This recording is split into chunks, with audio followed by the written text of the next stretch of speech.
Once again, good morning, folks. Thank you for joining us this morning. My name is Juan Garcia. I am the EV Policy and Equity Manager at the UC Davis Electric Vehicle Research Center. And today I will be facilitating the webinar. Before we get started, I want to go over some brief housekeeping items here. Go ahead. Can folks see my screen, Aaron? Yep, okay, cool. So today's webinar is going to focus on how do we improve the public EV charging infrastructure network. And again, just some quick housekeeping items. Today's webinar is being recorded. We are going to be posting this recording on our EV Research Center webpage.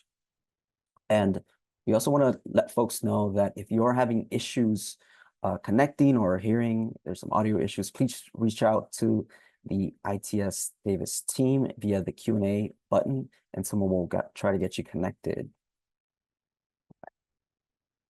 So for today's webinar, we are going to have EV Research Center researchers present policy recommendations and some research findings that are focused on the charging ecosystem.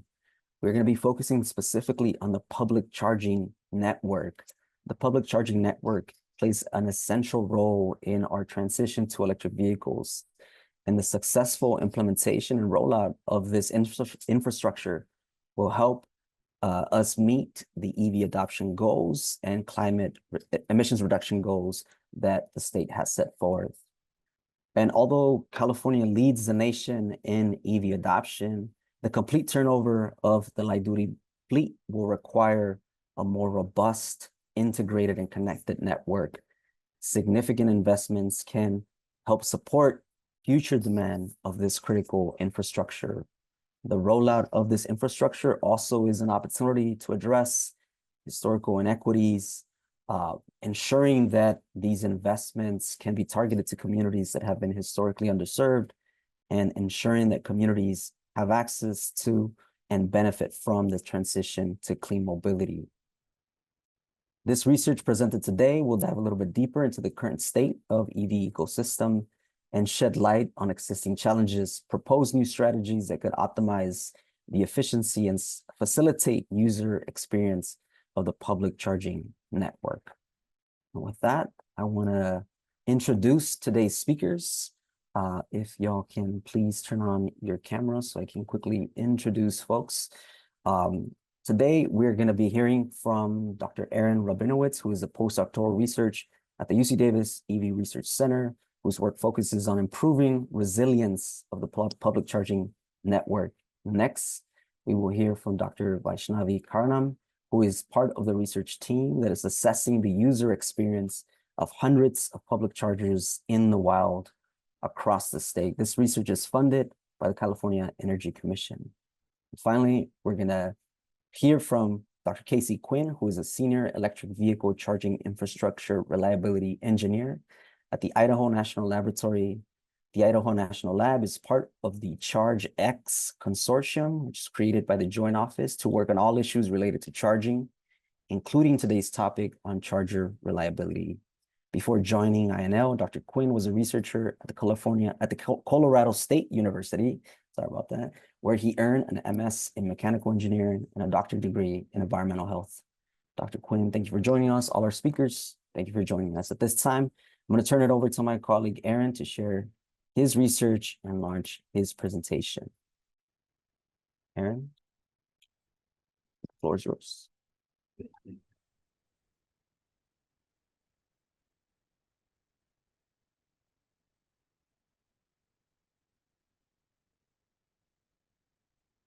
Okay, so thank you everyone for attending the webinar. Today I'm going to talk about improving public EV infrastructure from the perspective of resilience, and we will get into what that means. But first, to give some background, basically, which will be a justification of having public EV infrastructure in the first place and why this actually is quite important. I think for a lot of people, the EV experience so far has been defined by what they their private infrastructure, their ability to charge at home, to own an EV and operate it that way. But realistically, I think going forward, it will become more and more important. So in the US and in a lot of other countries that are similar, Anglophonic countries, rich countries, countries in the global West, we have land use patterns and a level of wealth that enables us to be quite reliant on personal vehicles for transportation. Compared to the global average, we basically drive everywhere. And that leads to all sorts of problems. It leads to congestion in inefficient cities. It leads to excess emissions, and it leads to health externalities. And just one part of addressing this is vehicle electrification. So electric vehicles are a relatively new technology in terms of being brought to the market in a way that is conceptually a solution for a lot of people. Obviously, they're even older than internal combustion vehicles in a technical sense. But we are at a point where we are starting to see significant adoption of electric vehicles.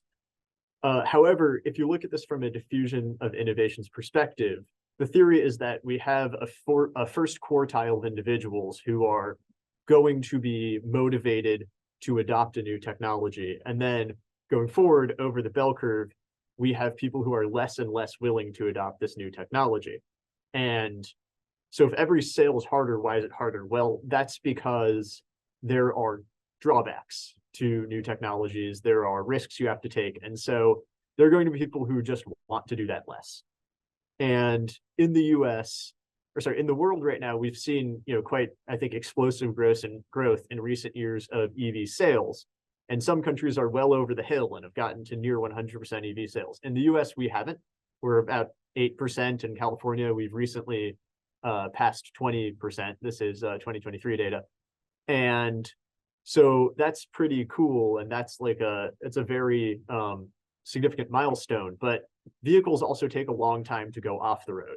So in terms of what percentage of the actual fleet on the road are EVs, in California, that's only around 4%, or now around 4.5%. So it's a very small number of the actual vehicles on the road being EVs. And the people who own those EVs are pretty squarely in the first part of the bell curve. They are tech enthusiasts and early adopters. And they have specific characteristics which make them more able to be in that. They tend to be wealthy, educated, male, tech positive, and middle-aged. These are people who are able to absorb risk. And another thing to note, right, is that electric vehicles have improved a lot. And so nowadays, if you have even a pretty cheap electric vehicle that has 300 kilometers of max range, you can accomplish most daily travel that people in the United States take on a full charge. But you will also occasionally want to do more than that. And so you are, no matter what, in that scenario, you are forced to rely on the public infrastructure. And of course, a lot of people will be forced to rely on the infrastructure for more than that eventually. But BVs are just worse for long trips than internal combustion vehicles, principally due to the infrastructure and the fact that they take longer to charge. And the usage does reflect this. So this is NHTS data, and you can see that the solid line on the bottom represents ISO travel. And that basically means that people are more likely to take on long trips and long itineraries when they own internal combustion vehicles than when they own battery electric vehicles, which is at the top. And then hybrids are in the middle there. And this reflects both people buying a car that fits their needs, as well as households that have multiple types of vehicles using the vehicle that best fits the job they need to. So that would be like owning a BEV to commute, but using your gas car for long trips. And people do take long trips, and people do wait long trips in their car making decisions, or the car buying decisions. So let's talk about network resilience.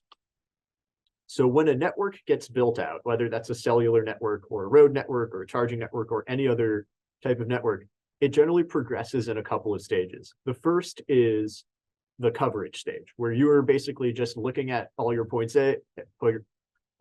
A's and all your point B's, and you're trying to connect them. And you're trying to basically say, like, we have a network that can get things to where they need to go. And then in the next phase, you'll start balancing. So you'll start looking at, like, where is the traffic? Where do I need to add capacity in order to balance my means with my requirements? And then the last phase of network expansion is where you are trying to make your network resilient. So you will start to add things that aren't necessarily minimum viable product in order to make the network perform well in a lot of scenarios. Resilience is a concept that can be defined many different ways. A common framework is the 4 Rs, which is robustness, redundancy, resourcefulness, and rapidity. Robustness is the ability of a system to withstand stresses. So you could basically say, like, that's basically like what load can a system handle without starting to lose performance. And then redundancy would be how well can a system substitute resources to get capacity where it needs to be in order to handle a demand. Resourcefulness is how much does the system hold in reserve that it can bring online when it needs to handle more demand. And rapidity is basically how quickly can a system diagnose an issue and then apply a corrective action. And if the system does well in all of those, it's resilient. If the system does poor in all those, it's not resilient, and you will see the system's performance start to degrade, even for things that are fairly routine. And I think a lot of people append the word disaster before resilience because that's normally how we think about it. But in fact, many systems are not resilient to even just routine behavior. And so there are a lot of reasons that it's tough to make EV charging resilient as a system. So first, the robustness is an issue because fundamentally BEV charging is just slow. So even if you are DC fast charging at the fastest rates available, it's still much slower than pumping gas into your car. And if you look at the 2023 models of BEVs on the market, there's a rough trend line that indicates that you would expect to spend 40 minutes to do a practical 80% state of charge charging session. And an AC charging session, which is something that you would do like it's commonly called level 2, but AC, you do this at home, you do this at work, at the grocery store. Like these sessions often have to last many hours to meaningfully charge a vehicle. And so that means that all else being equal, adding a port, whether DC or an AC port, doesn't add very much capacity compared to adding a pump to a gas station. Because again, like you can't get very many cars charged per port. And so in a simple way, like this is an area in which more is more. So just adding more ports is a way to increase robustness. There probably aren't enough of those, but the capacity issue is really worse than this because of schedule coordination. So what that means basically is that the demand isn't flat throughout the day or throughout the year.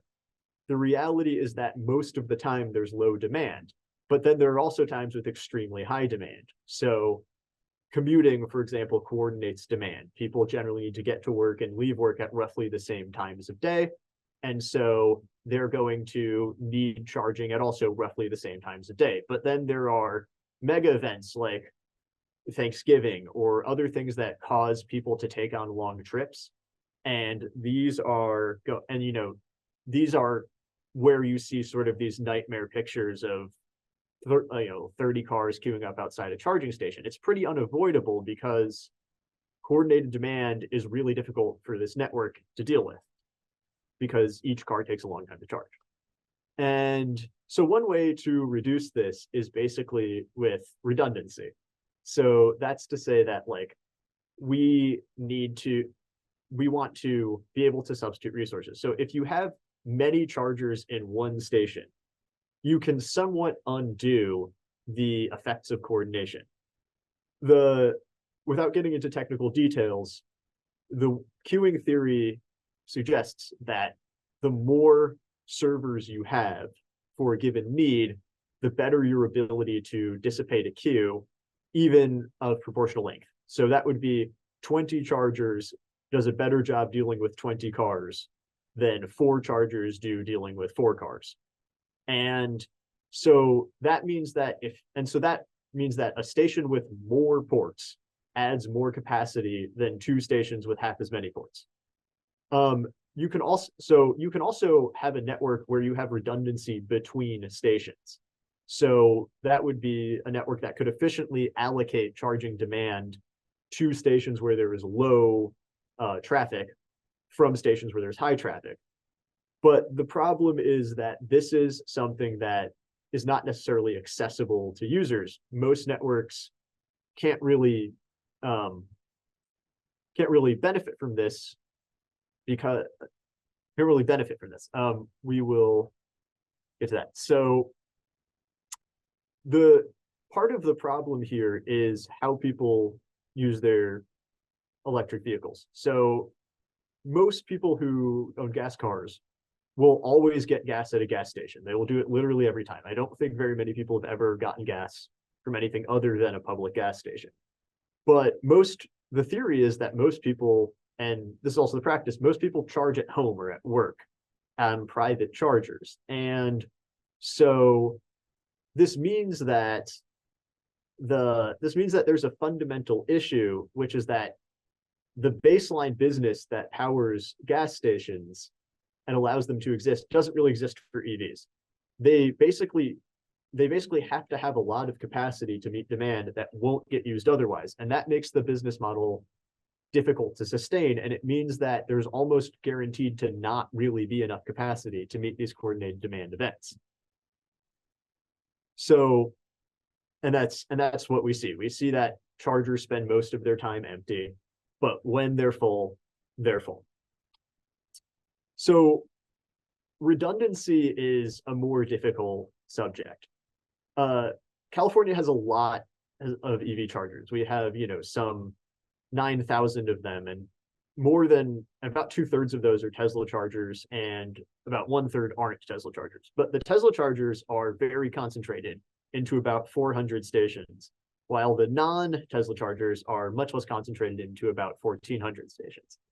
And so the charts on the bottom here are basically showing, if you were to rank the stations in terms of how many chargers they have per station, and then go down. And what we can see is that, again, most Tesla stations have a lot of chargers, whereas most non-Tesla stations have very few chargers. But if you were to take every station and then also add all the stations within a 10-minute drive of that station, you would see that the Tesla and non-Tesla networks look fairly similar. So in any given area of about 10 minutes drive, you will have quite a few more chargers than you'd have at any given station. But you can't necessarily access that benefit because of two problems. One is uncertainty and the other is latency. So uncertainty is basically, I don't know what the status of a station that I'm not physically at is. And then latency is that status might change by the time I get there. And charger network operators are not usually generous with providing this information to users. So it might be accessible on their specific app, but if we look at what's available on a platform that might have all of them, Google Maps gets some of this data from some networks, but not others. And so if there's a fragmented experience, and you're gonna have to do a lot of switching between apps or whatever, and you might just simply not be able to trust that information, or it might not be available. So you might stick at your station and wait in a queue because you don't know that you're going to improve by going to a station that's only 5 minutes away. Resourcefulness is also a big issue here because there's essentially no way to add reserve capacity for especially DC charging. So public EV charging stations are huge installations. They require connections to the power grid primarily, and that requires a lot of power electronics. It requires a lot of installation, a lot of wiring. And so it's really difficult to just add one. There are a small number of mobile charging solutions that can maybe be deployed in emergency situations, but realistically, we have the chargers we have. And it takes a very long time and a lot of money to add a new one. And the problem isn't even necessarily the chargers, although the chargers are expensive. You have to basically, you're relying on the road network and the cellular network and the power grid to provide charging. And so you need to basically bring a lot of different networks together. And so it's difficult to just add a charger. And then the last part of this is rapidity is a more fixable problem. There aren't enough people who are qualified to maintain or install chargers. NEVI specifies a training program called EVITP. You can look up EVITP certified shops in any state in the United States. There's only 274 of them in California and only 23 in Colorado, which is also a top 5 EV adoption state. And of the 274 in California, you can see that like north of Sacramento, there just aren't very many of them, and there aren't very many in the Central Valley or anything. They are primarily located in the populated areas. And so it can take a while both to observe that a charger is faulty and to then correct it. And a lot of these people are also being used to install chargers, so they're not necessarily available to repair stuff. So, but bottom line, it's difficult to make the system resilient. Demand is usually below capacity, but there are coordinated spikes. The long session durations mean that it's difficult to add capacity and it's expensive. The ports are expensive to install, and we have some doubts about whether they can realistically be profitable just selling electricity. The fragmentary user experience makes it difficult to access redundancy. There's a complexity and high expense and changing technology. That means that we almost never have enough maintenance parts. We almost never have enough ability to just add more chargers. And then there's finally just a lack of qualified personnel. So how do we make it better? So from the AC charging perspective, it's a far simpler thing to think about. Basically, like AC charging is all about ubiquity. And because a port basically will be taken up for hours and hours by any vehicle it uses, you just need a lot of ports. And so one solution, a creative solution that's been applied in some places, is providing plugs, but not charging cables. And so you bring your own cable, and then you can charge at a very low rate at a port that's available to the public. And that's one way to rapidly add this capacity. The second is like, we've noticed that people tend to care a lot about the location where they charge. And so looking at where people like to park is a good idea for adding these. Also, like, this is another thing where like people probably do want to know what the status is before they go bring their cars someplace to charge it. So again, status information sharing, reservation systems are probably good. And then the other thing, right, is that adding private chargers reduces the amount of people who need to use the public chargers. And so investments in residential charging, which could possibly be subsidized, but the public companies don't have to pay the full cost of, also improve this. DC charging is a little more complicated. So I think the Tesla model is a good idea. So the Tesla model, again, is having a huge number of chargers in a single station. Made the point that like this is more effective than having 40 chargers in a station is probably more capacity than 2 stations of 20 chargers. And these stations have the additional benefit that it's also relatively easy to add capacity to them. The NEVI formula only calls for 4 chargers per station as a minimum, and that should probably be revised upwards. Because 4 chargers isn't necessarily going to provide, it isn't the ability to dissipate very many queues. And then of course, we can get into why this isn't really the case most of the time. I think other networks have to don't build these things because of the particular environment we're in. Better coordination can lead to more effective capacity just with the chargers we have. So if there was a universal system where people could easily look and see which chargers are available and possibly even make a reservation, we could get more effective capacity out of just the chargers we had. And I think this would go quite a long way towards making the system better. To clarify on the Tesla thing, on the Tesla model, two graphs, the one on the left is Tesla and the one on the right is non-Tesla. And basically the point here is that Tesla stations are further apart from one another, but they have many more chargers per station, whereas the non-Tesla stations are kind of a flat network that's very well distributed, but very few large stations.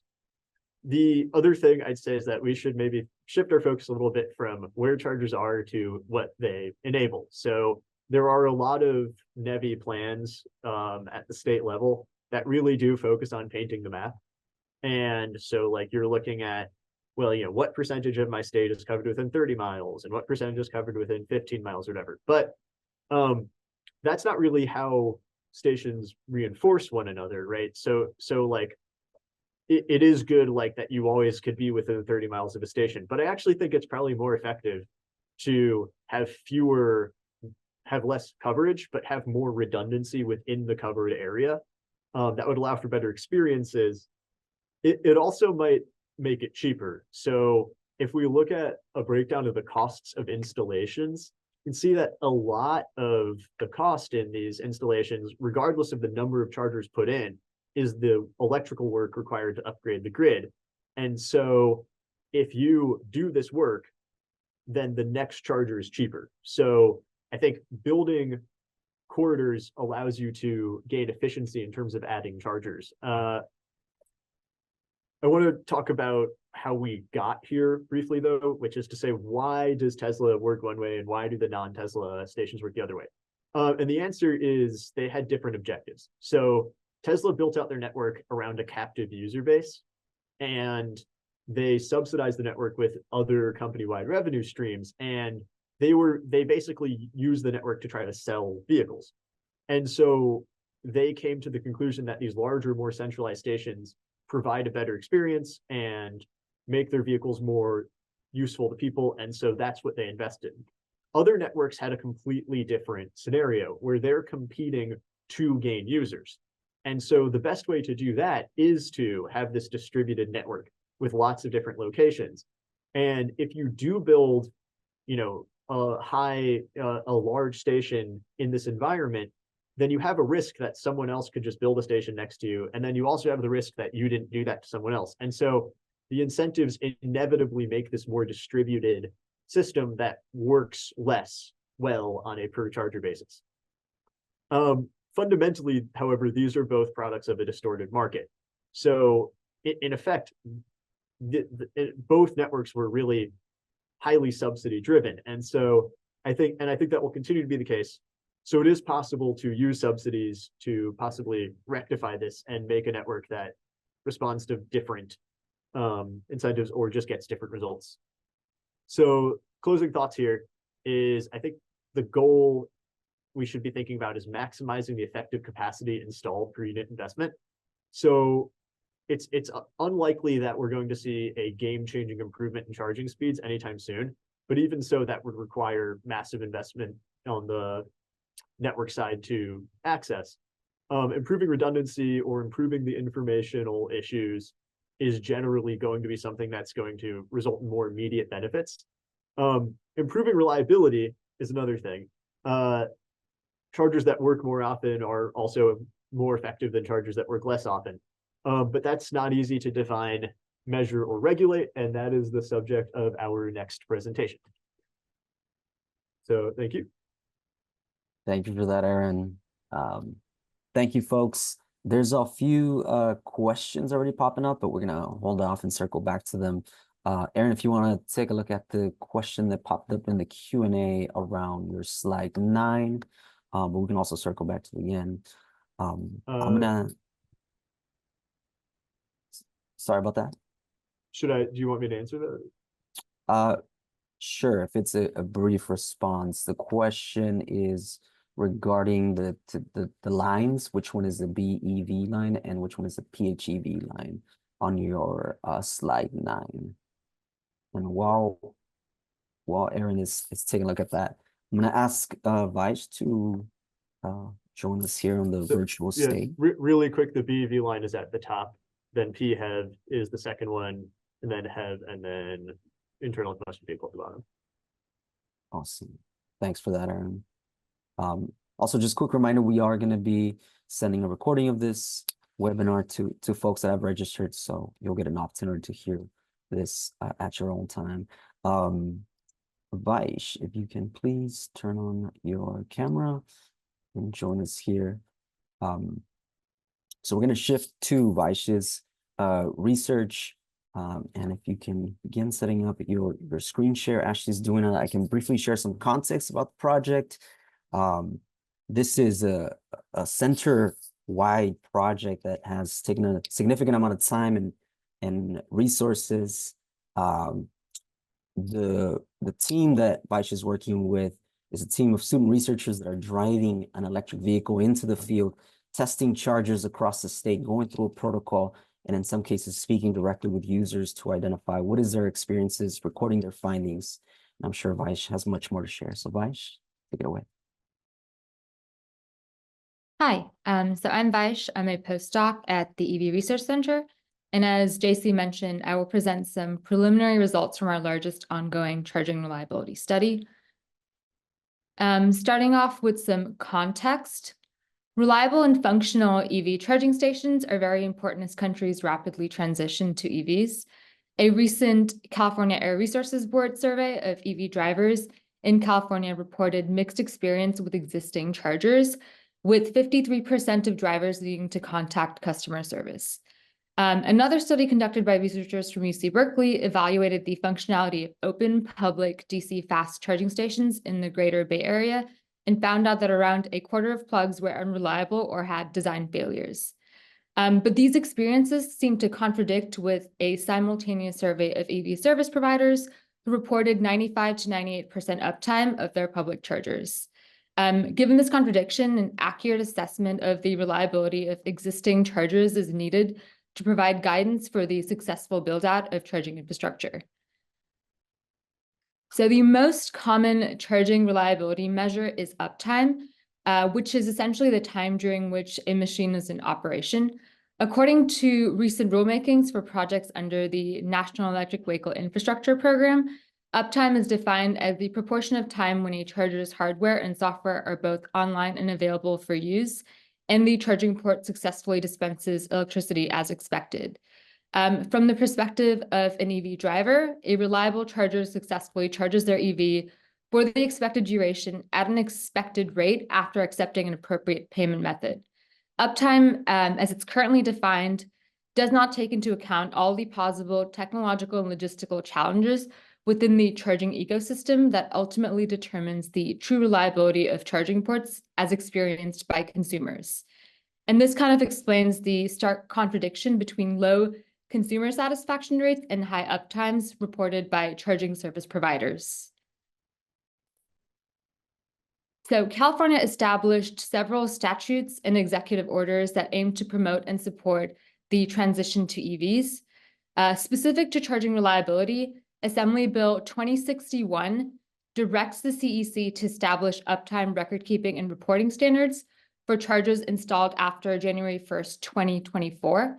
It also mandates assessments of EV charger uptime beginning in 2025, with a focus on equitable access across different income communities. However, the Energy Commission currently lacks the data required to conduct a comprehensive assessment of charging reliability, and this is particularly for non-CEC funded chargers. So it's actively working to overcome this deficit and improve reliability through various projects, one of which will be the focus of this presentation. So the Energy Commission has partnered with UC Davis to create an open source protocol for testing EV chargers and conduct field tests on 3,600 chargers over the next 2 years now. So the findings from the study will inform the CEC's evaluation of charger reliability across California in 2025, irrespective of their funding source. So the goal of this project is to understand the reliability of public charging infrastructure in California, specifically from the perspective of EV drivers, So we'll examine the failure rate, the reasons for failure, and any incompatibility or interoperability issues that arise through direct vehicle and charger testing. So we will field test a representative sample of roughly 4,000 EV chargers in California using 4 popular EV models. We'll also separately explore the reliability experience in different communities in California, including urban, rural, low-income communities, and disadvantaged communities. The project spans 3 years and began in August 2023. We plan to test chargers at around 487 locations in the first year and ramp up to 745 locations over the next 2 years. In the first 9 to 11 months of the project, we created a sampling plan, developed testing protocols, acquired 3 test vehicles, trained 12 undergraduate students to conduct charger tests, and visited over 200 charging locations. For the remainder of the presentation, I will quickly go through our sampling plan and testing protocols before going over some very preliminary results from our early charger field tests. So according to the Alternative Fuels Data Center, California has a little over 14,500 level 2 charging locations with an average of 2 ports per location and around 2,000 DC fast charging locations with an average of 4 ports per location. Our objective is to test roughly 4,000 charging ports evenly divided between level 2 chargers and DC fast chargers. So we plan to test about 2 ports per location for 1,500 level 2 charging locations and about 4 ports per location for 500 DC fast charging locations. In order to make sure our final sample of charging locations reasonably represents the entire state, we stratified the charging location population into 7 regions. 4 of the regions, including Los Angeles, San Francisco, Sacramento, and San Diego, represent mostly urban areas where a majority of the chargers within the state are currently located. And then the remaining other regions represent more rural areas within the state where there's currently a deficit of chargers. We oversample chargers from these other regions in order to reasonably capture the reliability of chargers throughout the state. We also want to make sure our final sample accounts for the reliability of chargers within various communities across the state, including urban, rural, disadvantaged communities, and low-income communities. So we've also stratified charger population by these community markers. Most chargers within the state are currently, unsurprisingly, in urban regions. So we plan to oversample chargers from rural and disadvantaged communities to, again, reasonably capture the reliability of chargers throughout various communities within the state. We've trained undergraduate students to conduct our charger field tests. Each recruit has participated in a mandatory training workshop covering the essentials of operating public level 2 and DC fast chargers, as well as using our testing protocols. So our testing theme consists of 2 student testers per unit, and at each charging location, 1 tester conducts 1 to 4 detailed plug-in charger tests, while the other performs broader observational assessments on remaining chargers. So during the plug-in tests, testers complete a survey detailing the charger's physical condition, any logistical challenges, and operational status. And this includes identifying equipment damage, charge initiation issues, failures, and then their associated error codes. For a subset of plug-in tests, we're using a power line communication sniffer to capture the communication between test EVs and chargers. This data can help us understand the root cause of problems resulting in charge faults. For observational tests, testers evaluate all chargers in a location, recording aggregated data such as usage rates, distribution between DC fast chargers and level 2 chargers, and so on. They also submit separate surveys whenever they encounter potential issues, like damaged equipment, screen errors, or blocked access. The major difference between plug-in tests and observational tests is in the certainty of identifying the operational status of chargers. While plug-in tests provide definitive information about charger functionality, observational tests may not always guarantee certainty, especially for chargers flagged as problematic during superficial checks. For example, if an observational charger is labeled as out of service, we can confidently say that it is inoperable. But if a charger has a broken screen, its operational status remains more uncertain. But despite this uncertainty, we can still establish upper and lower bounds for location level reliability using this information. So now for a quick overview of charging tests we've conducted so far. So we've conducted 285 level 2 plug-in tests and 171 DC fast tests, in addition to 831 observed level 2 tests and 286 DC fast tests. 57 of the plug-in tests and 183 of the observed tests were in rural regions. 278 of the plug-in tests and 562 of the observed tests were in disadvantaged or low-income communities. And then finally, we visited 45 test locations with a Tesla Model 3, 94 with a Chevy Bolt, and 78 with a Ford F-150. So far, we've mostly tested chargers that are close to UC Davis. So this mostly includes Sacramento and the greater San Francisco area. The consumer charging experience can be divided into 3 stages, each presenting potential challenges that could lead to an unpleasant charging experience. The first stage deals with if consumers can actually get to a charger. So EV users often encounter obstacles even before reaching a charger, such as difficulties in navigating and access.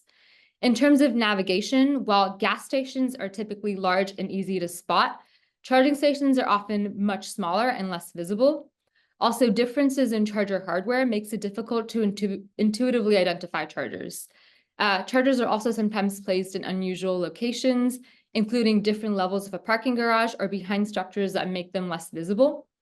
And commonly used navigation apps do not provide precise location of chargers, making it difficult for consumers to locate them.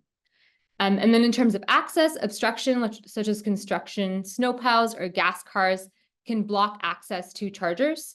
It can also be a frustrating experience for drivers to pull into a charging station location only to find that all chargers are being used. Many charging service providers offer real-time occupancy information to handle congestion at charging locations, but this solution could be problematic if the information they provide is inaccurate. It is not uncommon for chargers to be shown as available on mobile apps while they are still actively being occupied or used. Once EV drivers park their cars at a charger, drivers must go through a very unintuitive process to start charging their car. Drivers must follow different procedures from station to station, and this is owing to the fact that they may be charging using different hardware at different service providers. On top of that, power outages, poor self-service, physical damage, payment issues, user errors, and internal operational issues can prevent drivers from being able to successfully initiate or maintain a charge for their vehicle. And even after successfully starting a charging session, drivers may encounter issues during the charging process. So a charge interruption is when a charging session stops before the vehicle reaches its intended charge level without any action from the driver. And this can be seen as a partial or complete failed charging event. And then a throttle charge occurs when the charging speed of a session is significantly below what the vehicle requests, leading to a significantly slower charging experience. Understanding this from the driver's perspective can be challenging because charging speeds often vary based on factors like the car's battery state and environmental conditions. While it's normal for charging to occur below the charger's maximum power rating, issues arise when speeds fall below the vehicle's requested charging rate, which may not be apparent to drivers. So these are a few examples of issues student testers faced when trying to get to a charging location. So this image shows discrepancies in charging stations between different charger identification and navigation apps. As you can see, Google Maps, Apple Maps, and PlugShare do not identify all chargers identified by AFDC and a better route planner. And then this image shows obstructions at chargers. On the left, we have a gas car blocking an EV charging spot, and on the right, a snowbank blocking a charging spot. And then this image shows congestion, so a line of Teslas waiting for a charger at a busy location. So out of the 217 visited charging locations, students faced 27 navigation issues, 22 congestion issues, and 15 obstruction issues. Among these, 26 incidents caused inconvenience where testers eventually got to charge their vehicle after some initial trouble. On the other hand, 39 incidents led to complete charge failures, meaning testers couldn't find a charging spot or access an available charger at all. We also found that level 2 and DC fast charging stations face different types of access issues. At level 2 stations, which are usually in workplaces and residential areas, almost half of the access problems come from obstructions like blocked access or restricted parking. And in contrast, DC fast charging stations, often located on highways and in busy urban regions, mostly deal with congestion, with 64% of access issues caused by high user demand. So these are a few examples of issues student testers faced when trying to start a charge. They encountered equipment damage, so here's a broken charging connector, payment rejection, operational issues, and communication issues. So here the charger says it's charging another vehicle when it clearly is not in use. So out of the 457 plug-in chargers, we found several issues. 3 chargers were out of service, 10 had software problems, 25 were damaged, and 22 had payment processing issues.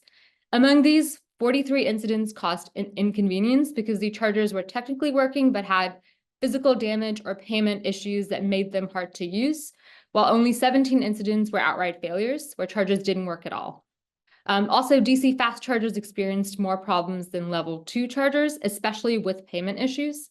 The overall charge start failure rate for tested level 2 and DC fast chargers is under 5%. But it's important to note that these results might not fully capture the real world experience, since the tests were conducted by trained students who had access to multiple payment options. These are a few examples of issues student testers face when trying to complete a charge. So here we have a potential throttle charging session, and here's a charge interruption.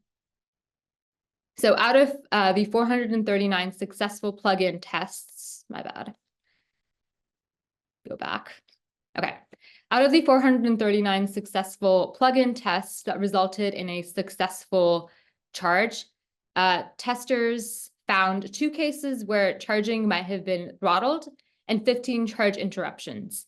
Determining when and why throttling happens is tricky, but the ones we saw had noticeably slow charging speeds. To get a clearer picture, we plan to use a PLC sniffer in the future tests to better identify chargers that might be throttling. These are a few examples of issues students saw during observational tests. This is a very damaged cable. This is an out-of-service charger, and this is a charger that's being obstructed by snow and a couple of dumpsters. Okay, so out of the 1,117 observed charger tests, we found 10 chargers with visible damage, 24 that were out of service, and 27 with no power. We didn't test the damaged chargers further, so they're listed as potential failures. However, we're sure that blocked and out-of-service chargers would have failed, so these are classified as certain failures. Overall, we observed 81 certain failures during these tests. Okay, so this chart is more colorful than it needs to be, but it essentially captures the success or failure trajectories of all the tests we've conducted. So I'm going to use it to explain how we estimate upper and lower bounds for failure rates of all chargers tested. So the lower bounds of the charger failure rate encompasses only certain well-defined failures. So for plug-in tests, this includes failures due to obstructions, failed charge initiation, and charge interruptions. And for observed tests, it only includes certain failures, which includes chargers marked as out of service or having no power. The overall lower bound failure rate is 8.6% for tested level 2 chargers and 9.3% for tested DC fast chargers. And then the upper bound for the charger failure rate incorporates both certain and more ambiguous errors. So for plug-in tests, this includes not only failures due to obstructions, failed charge initiations, and charge interruptions, but also potential failures from navigation difficulties, congestion, and throttle charging. And then for observed tests, the upper bound includes both certain failures and plausible failures from physical damage. The overall upper bound failure rate is 16.3% for tested level 2 chargers and 32.1% for tested DC fast chargers. Overall, we found distinct challenges for level 2 and DC fast chargers. For level 2 chargers, the primary issue is restricted access. These chargers are often located in workplaces, residential areas, or limited access parking lots, affecting their overall availability and convenience for users. And on the other hand, DC fast chargers frequently encounter congestion highways and within urban centers, which leads to increased demand, resulting in congestion and longer wait times. And the operational issues observed in the study were relatively minor, likely due to our testers being trained to use the chargers effectively and having access to multiple payment methods. Given this, it's important to note that the findings may not fully represent real-world consumer experience, where users may face a broader range of operational and payment challenges. But despite the minor overall operational failure rate, the failure rate for plug-in tested DC fast chargers was more than twice that of level 2 chargers. And several factors could have contributed to this higher failure rate. DC fast chargers are typically installed in high congestion areas, leading to greater wear and tear from more frequent use.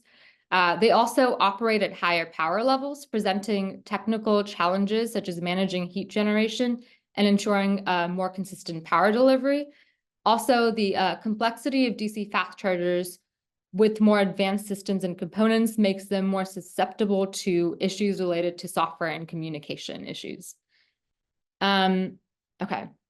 So one major reason chargers are unreliable is that service providers lack incentives to fix them. So the business model of EV chargers is currently very unsustainable. A study by one of our researchers found that even in the most optimistic scenario, with the lowest possible charger costs, DC fast chargers can't recoup their initial costs within a 3-year time frame. And this likely means that infrastructure deployment and maintenance will still heavily rely on government intervention in the near future, unless prices increase substantially or charging behavior changes. While there's a lot of research aimed at developing more sustainable business models for chargers in the long run, we need to focus on maintaining charger reliability now. So policymakers and regulators must subsidize, incentivize, and mandate different stakeholders in the charging ecosystem to essentially do their job. So charging service providers and operators need to accurately report the status of chargers, including their availability, operation status, and any restricted access information. This will help consumers make more informed decisions about where to charge. Providers should also consider implementing reservation systems and provide real-time updates on charger availability to manage congestion, as well as increase the number of chargers in high-demand areas. Operators should also remotely monitor the status of chargers and act immediately if they detect any faults. They should diagnose the issue remotely to determine if a technician or electrician is needed to resolve certain faults. Also, more technicians and electricians should be trained to service charging equipment. They should be deployed to conduct routine maintenance as well as resolve any one-off faults. Charger and vehicle OEMs should standardize fault codes across different models to streamline the diagnosis and repair process for operators and technicians. And lastly, site hosts should routinely inspect chargers and work with providers and operators to address any kind of vandalism, damage, or access issues. They should also penalize gas cars or non-charging EVs blocking chargers. And then again, consumers should also report issues they encounter to site hosts or charging providers. And then I think I have one more slide.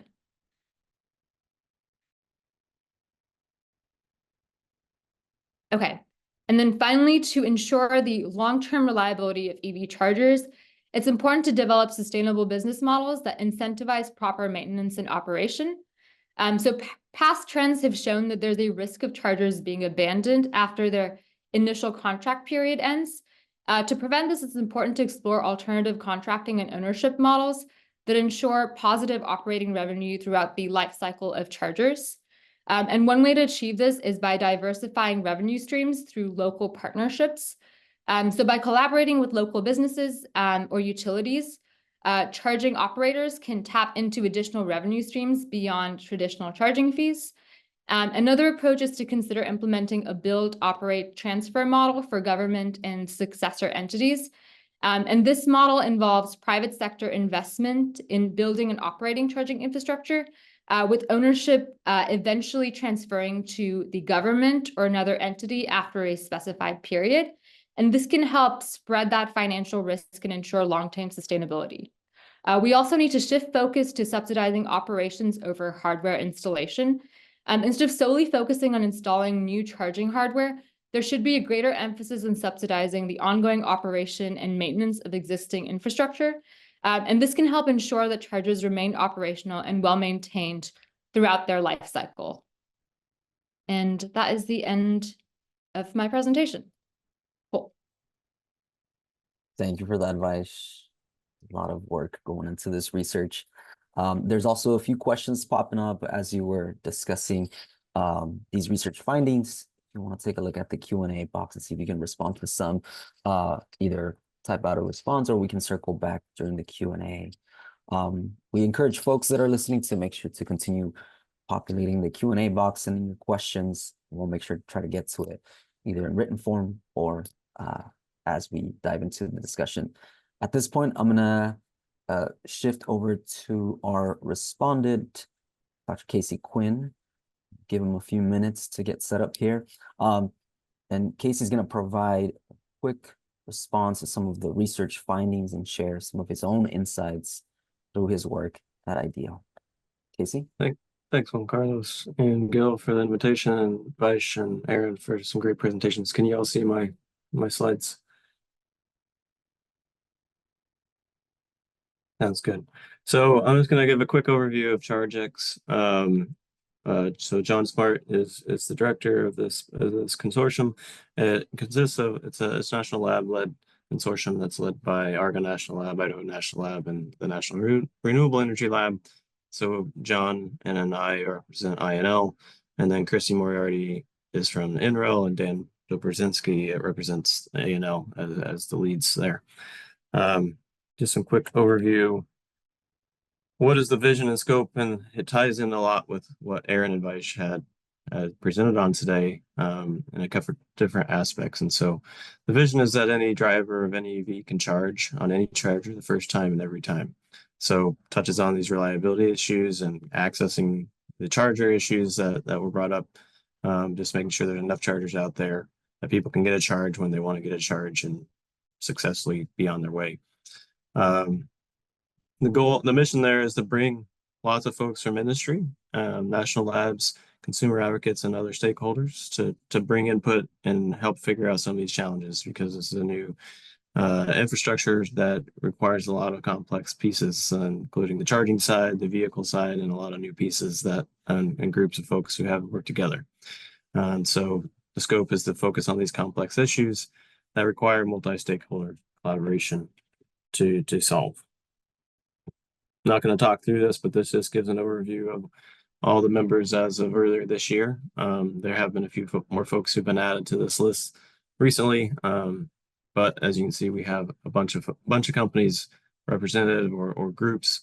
So over 80 folks, 80 of those groups are represented, including UC Davis, has had a lot of great input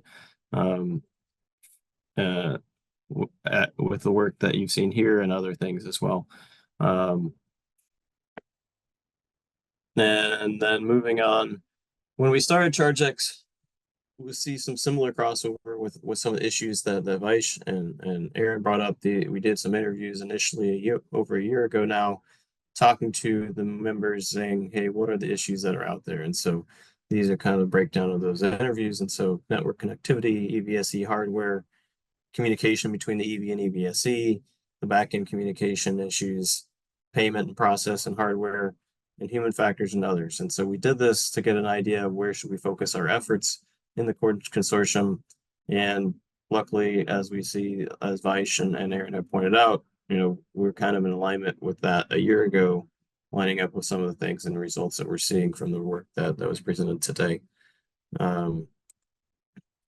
We're broken out into 3 working groups currently. Working group 1, which I help lead with our industry co-chair from GM, is more of a high-level big picture. How do we define the charging experience and how do we break that charging experience down in ways that we can define quantitatively or qualitatively what that experience looks like and how can we improve it over time. Working group 2 is focused on reliability, usability. This is getting more down in the nitty-gritty of current challenges, so payment and user interface communication challenges, hardware challenges. Where can we improve today or in the near future to make big strides and improve this experience, similar to what Vaish was pointing out in her discussion today.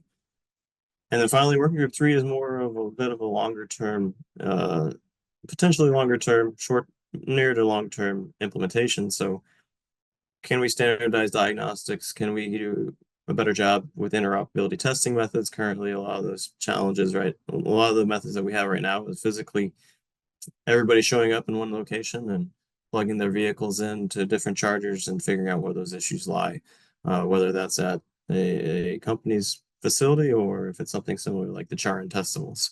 So looking at, are there ways that we can improve that to streamline that process so that you don't have to physically be in proximity to do these testing? So that's just a general overview of the scope. I have some other slides I'm not going to go through that touches on work group 2 and 3.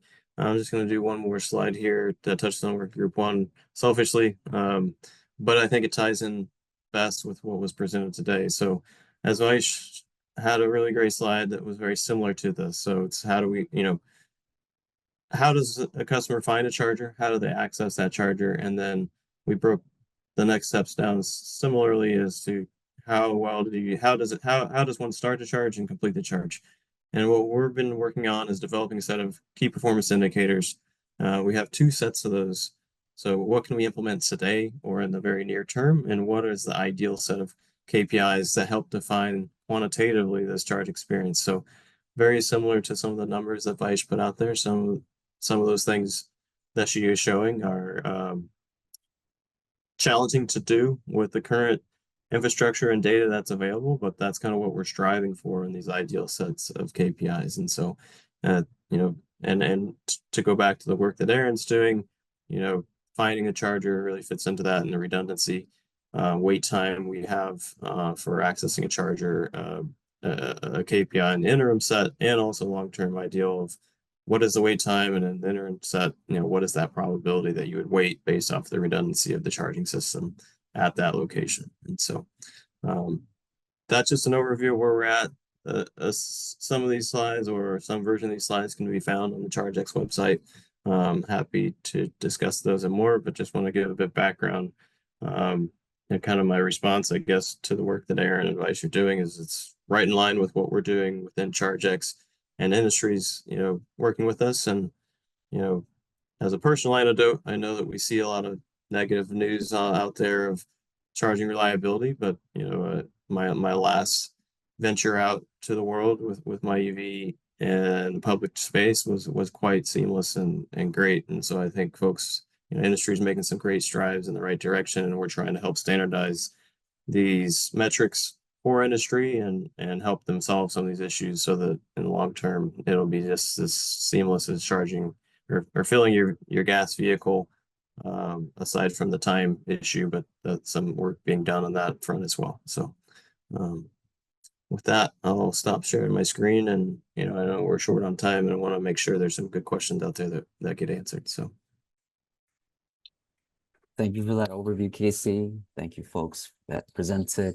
If y'all can turn on your cameras and we can jump into some of the prepared questions, some of the questions in the Q&A, because I think there's some good ones. I see a high-level one that Vaish is responding to, and maybe you want to give your response here live, Vaish. This question is from Dean Taylor, which is kind of a very meta question. What is Norway doing right? And I think that's alludes to a couple of different things. Aaron had a graph in his presentation. Vaish also alluded to this in her presentation. What is Norway doing right that we could also have some lessons learned from that? I think in general, they have a lot of government support. They subsidize the transition to EVs really well. They're spending as much on like funding EV charging infrastructure and like incentives to purchase EVs, as much as they are in like developing the road infrastructure. So huge amount of money towards it. Aaron?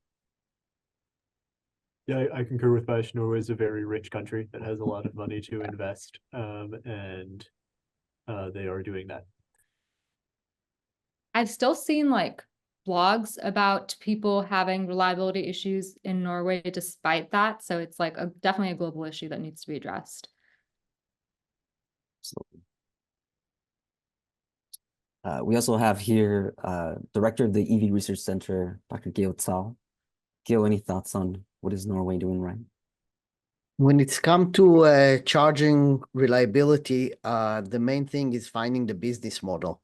And in Norway, they're trying different ownership model, bundling chargers in areas that are already making money with chargers in rural areas. So if an owner of a charging wants to have the good ones, they need to take some of them lost leader ones and keep them maintained in order to get it working. That's a good example. They have a build, operate, transfer models. They're trying different ownership models that we are not doing yet. I'm not sure that they will work one-to-one in the US, but worth trying different ownership model to get better reliability and better dependability. Thank you for that. Final thoughts on Norway, Casey? I don't have a whole lot more to add other than, I mean, as Gil alluded to, some of the solutions they have might not be a great fit for the US. I mean, they are a relatively large country for EU, but relatively small comparison to the US. And so there are some different challenges in driving behavior and things like that. But they do have the money, as Aaron said, and as Vaish said, they have a lot of support, and I think hopefully we'll see that moving forward in the next few years with the NEVI rollouts. I know it has felt slow, but as Gabe Klein likes to say, remind folks, is they're on track as getting the charging stations out there. We just need to be a little patient. It's not something that you can throw out next week. So, and a lot of it is dependent on the states. So, unfortunately, we might see some different rollout throughout different states, so different experiences throughout the country. So. Thank you all for your responses. If we bring the topic a little bit more locally, especially here in California, especially here we're close to the Bay Area region, some of the reports recently have focused on damage or vandalized public charging units. How much of that is an issue? How concerned should EV drivers be, especially those that rely on public charging units, and what are some mitigating steps that should be taken if this is actually a growing issue?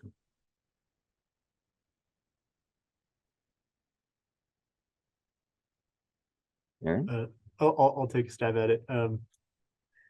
I think that like people will commit actions. Sometimes if they don't view those actions as morally wrong, people will commit actions based on sort of a cost benefit analysis. And so there's possibly like some public education campaigning to do to convince people that that's wrong. And also, if more people own EVs, I think more people will realize that that's something that's quite damaging and not right to do. But broadly speaking, like it's a rapidity thing, like how quickly can we identify that problem? How quickly can we respond to it?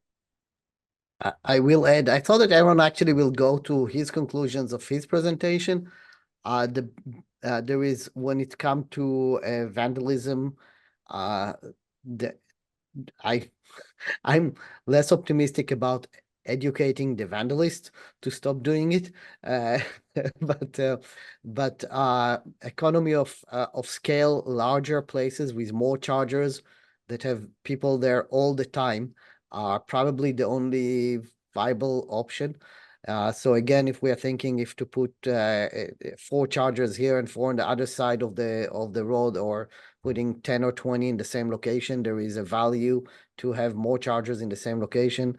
both for vandalism and for safety and everything else. So actually bundling chargers together, having places that are occupied all the time by the people who charge and by other people is the best way to fight these kind of problems. Any other thoughts? Sorry. Go ahead. We haven't really seen any instances of vandalism in our like reliability studies so far. But again, this is mostly in like the Sacramento regions. Like as we expand throughout the state, we might see more instances of it, but we haven't seen even one of it. So just doesn't seem like a huge issue right now. Yeah, Thank you. no, I think Aaron and Vice both did a good job covering it, and I mean, Aaron had a great example of some level 2 charging. You know, the bring your own cord. You know, there's just a lot of different options out there where cords are the main focus right now in the headlines. I mean, I live in the Seattle area, and there was a headline that all the cords have been cut in North Seattle, which is too bad. But to Gil's point, as more people start using them, I mean, this is, you know, is a concern right now. There's not enough chargers for all EVs that are being sold. So ideally, you know, as things progress, so you're going to have a lot more people visiting these sites. They're going to be less obscure. I think that's part of the problem as well. You're seeing a lot more stations being placed in places like gas stations or centralized. So I mean, I think the industry is doing a good job of thinking about how do you do that. You also see some, you know, attendants being placed at some of these more busy sites and things like that. So I think it is a concern, but I think with time it will probably be kind of fade into the background, hopefully. So Thank you all for those insights. I want to shift a little bit to something that folks alluded to in their discussion and their presentation. This idea of workforce development. So the idea that training is needed, that we need folks that have the capacity and the ability to maintain this, as that is going to be a critical piece, not just installation, but maintaining this. What is that role of workforce development? What else is needed to ensure that there is a trained workforce that can provide that maintenance and upkeep to this critical infrastructure? And maybe to allude to John Maddox's question here in the Q&A, if you have specific programs around workforce development that can highlight and maintain the reliability of this existing infrastructure. So any specific examples, names of these programs. So how important is this? Can you think of any examples and what is needed to improve on this end?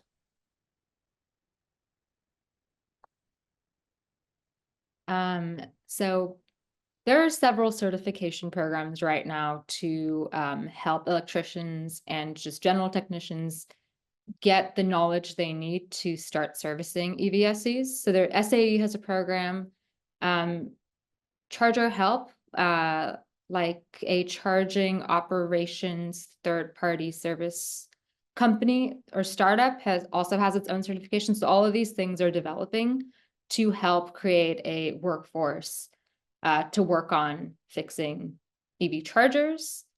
I think there was a question specifically about if we need to have electricians to fix chargers.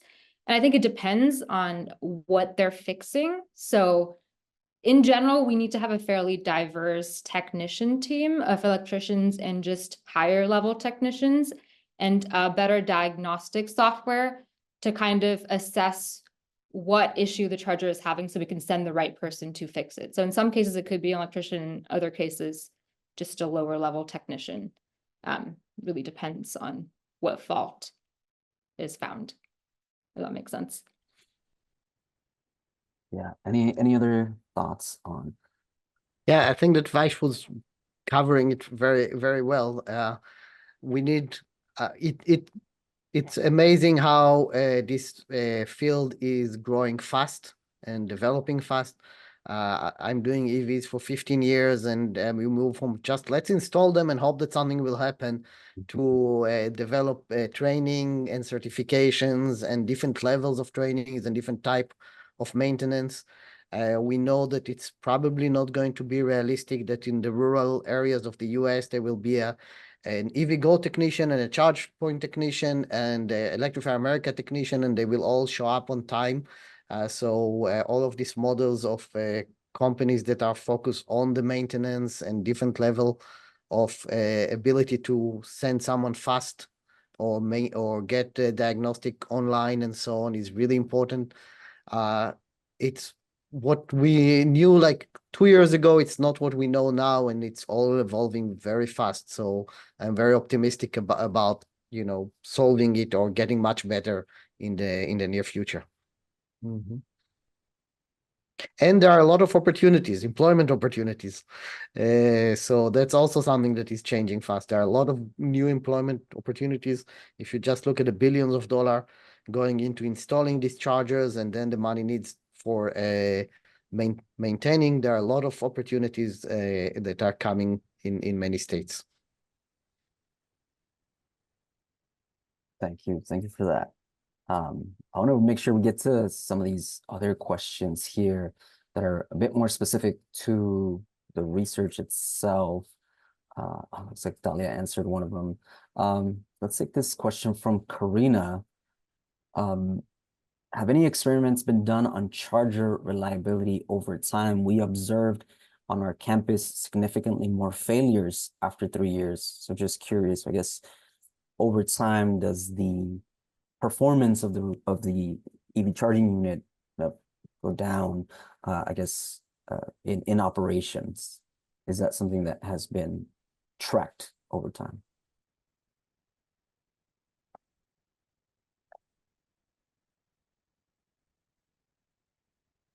Question, Aaron?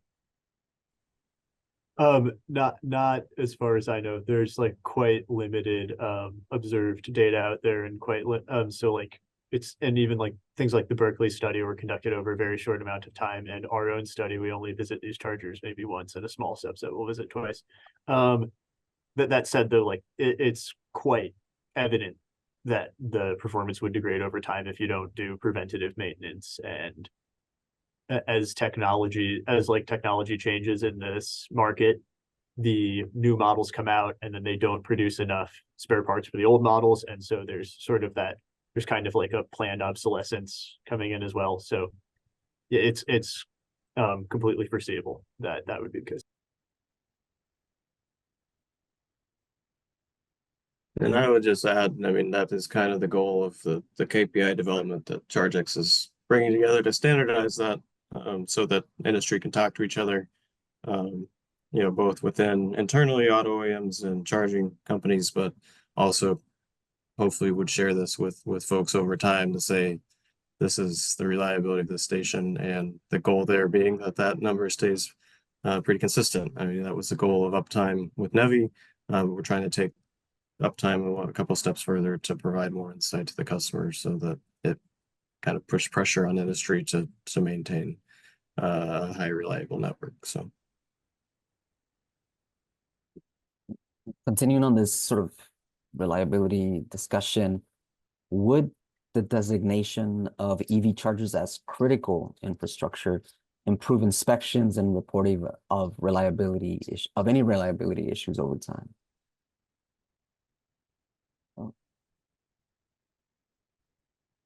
Yeah, sure, quite possibly. But you would have to. It's sort of still like you're grappling with the fundamental issue that these aren't profitable, and so like if we still have non-government ownership where we're still for-profit companies operating these, then like it probably will only go some way towards addressing the issue.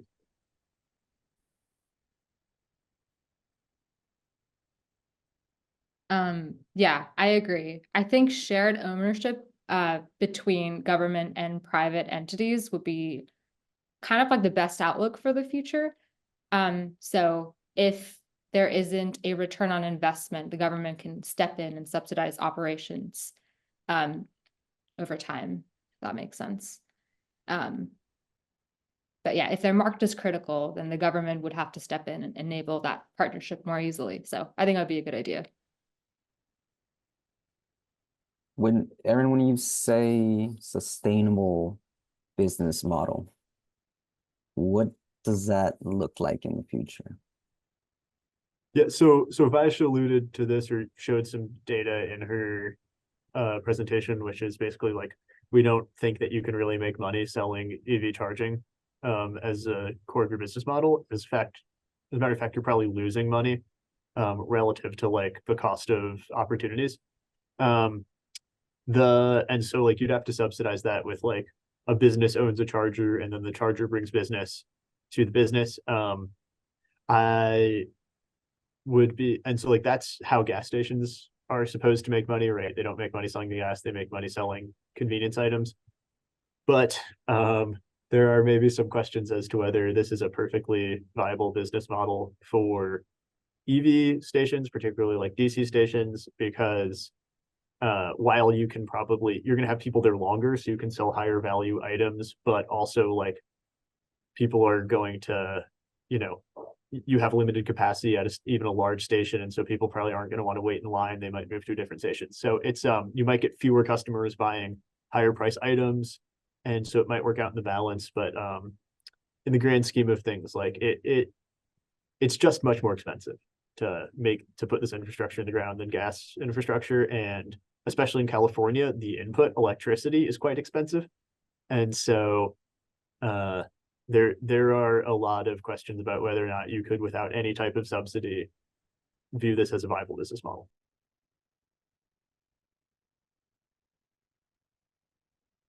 Do you see any thoughts on what this sustainable business model looks like for public EV infrastructure?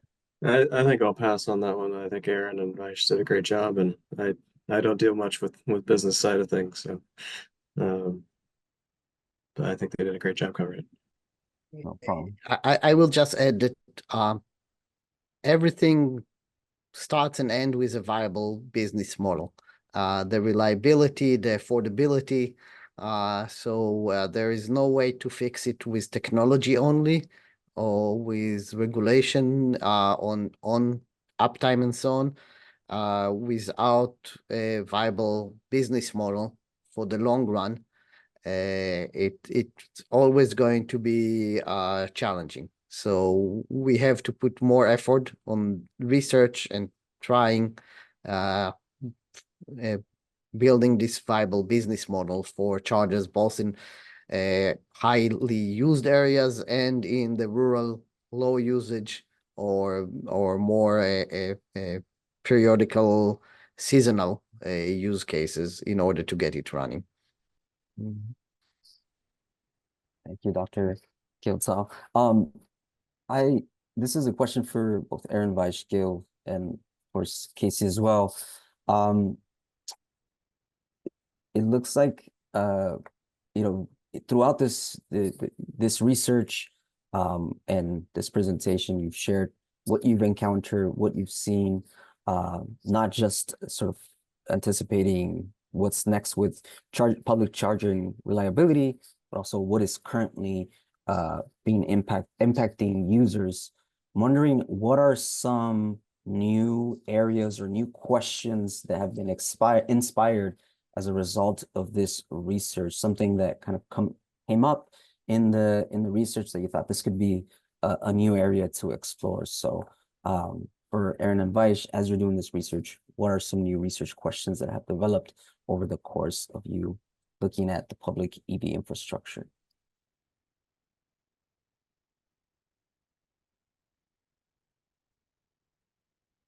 Aaron already talked about a lot of that in his presentation, so you can like start maybe.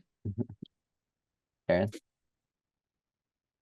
Yeah, I suppose like I think like when I started studying EV infrastructure, I think like one of the things that I've learned, right, is that it's very important to consider that this stuff is a network that's built on fundamentals, and you have to understand the fundamentals. And like it's become more and more clear that like addressing the fundamental of like how can we make this a sustainable business model is like the number one most important thing, like what Gil said. And like ultimately, if you can make money selling DC charging, you will end up with a good network.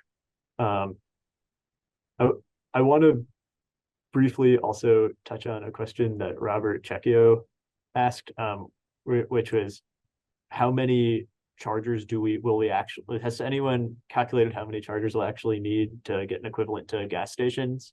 And I don't think that really exists. And part of the issue, right, is that like we don't know how many, well, there are about 8,000 gas stations in California. We don't know how much of that is over capacity. It is just much cheaper to install gas stations.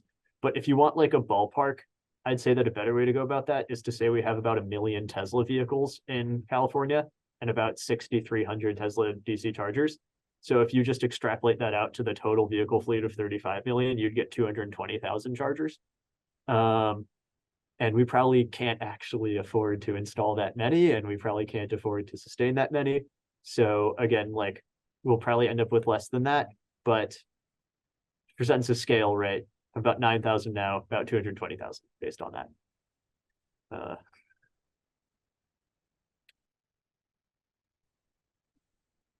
Thank I you would for just that. add to that, Aaron, at least a good starting point, National Renewable Energy Lab, they released a report last year of their estimate of level 2 and DC fast charge that would be necessary, which was kind of the driving force with some of the numbers behind the NEVI program. There have been a number of other groups who've done an estimate. I mean, Aaron, you're right. Like they are more guesstimates, but there is some science behind like how do we estimate how many we need based off of what we predict the number of vehicles are out there. To your question, Juan Carlos, one of the areas that we've touched on a little bit within ChargeX, but we've seen more need for is, more on the adoption and the soft skills needed or soft presentation. How do you get folks? How does reliability impact adoption of EVs? And how do you deal with the sentiment that you have an unreliable network and that's going to maintain over time?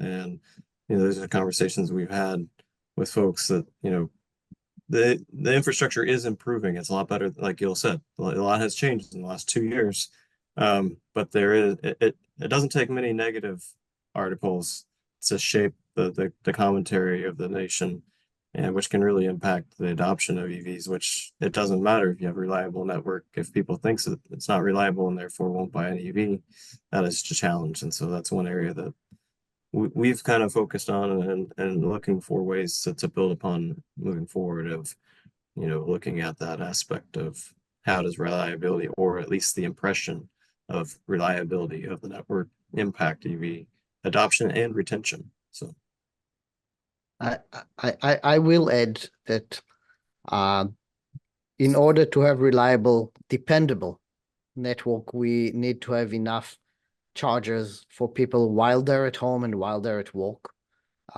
It's not going to be a so gas stations are not a good example. EVs are way better than a gas station because they will charge when you are at home sleeping or when you're at work. So you don't need to go to any station. You don't need to do other activities. You just plug it in while you are there. And these investments are coming, but we have to make sure that they are coming on time for people. Selling people EVs and sending them to fast chargers as their only option is not going to be desirable. It can be sometimes temporary for some people, but not as a main solution. It's about the charging while you're doing something else is the main way to do it. But on the fast chargers, yes, they're coming. Yes, we can calculate how many are needed. We are not going to build enough chargers to have no congestion, to have a zero wait time, to have enough chargers for everyone. The same way that we cannot and do not want to build roads to get rid of congestion. We are not building roads for 9 a.m. commute day. We're not building 16 lanes each direction that everyone can travel on free flow. And then the rest of the time it's empty. It's way over the need, and society cannot handle it, and we will not pay for it as drivers.